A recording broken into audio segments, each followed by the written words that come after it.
Pangalawa, na pinarurusahan sabi ng propeta sallallahu alaihi wasallam, pakana al-akharu kana yamshi bin namima. Yung isa naman ay nagmamarites.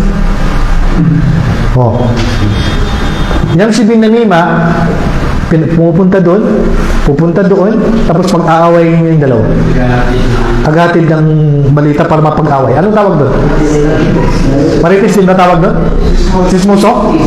Yung chismoso at marites, halos isa lang naman, di ba? Pupunta doon sa kabila, bro, sabi ni pangit ka daw. Sabi ni wala ka doon sa kanya. So pag-aawayin mo yung dalawa, yan yung kanayang shibing namima, pinarurusahan sa libingan.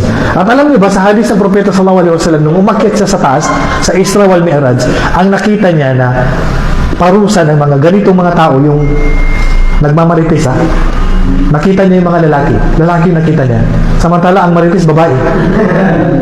Pero nakita ng propeta sallallahu alaihi wasallam sa taas, na ipinakita sa kanya ng Allah na pinarurusahan sa impyerno, mayroon silang mga kuko na mahahaba na gawa sa yung bakal na bakal na nilalagay sa lambat. Hindi, yung bakal na tinutunaw. Tingga. Gawa sa tingga. Yung kuko nila na napakatulis, na gawa sa tingga, na kinakamot nila ang kanilang mga mukha hanggang sa napupunit ang kanilang balat at ang kanilang tagiliran. Napupunit, imagine, kinakamot nila napupunit. Sabi ng propeta sallallahu alaihi wasallam, anong mayroon sa kanila yan, Jibril? Sino ba mga tao na yan, mga lalaki na yan na mahaba ang mga kuko, na napupunit ang kanilang mga mukha, ang kanilang mga tagiliran sa pagkamot nila sa gamit ng mahabang mga kuko na napakatulis na gawa saan? Sa tingga. Ang tingga isa sa pinakamatibay na bakal. Sabi ni Jibril, sila yung mga tao na kanu yakuluna luhuman nas. Ano yun? Mahilig marites. Yung pag-sisma. Nilibak ba? Kaso mga lalaki yung diba? Subhanallah.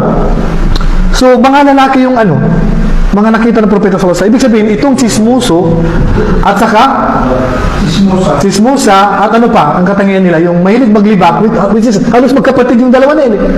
Litis yung marites. Litis lang yung marites. Yan ang parusa nila. Yan ang kanilang parusa. Ustaz, pag nagmarites ka ng kabutihan, walang problema.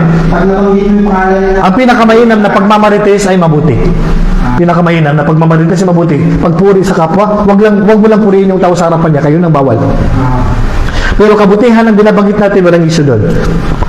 Ang bawal, babanggitin natin ang kanyang hindi magagandang katangian, pagmamarites yun.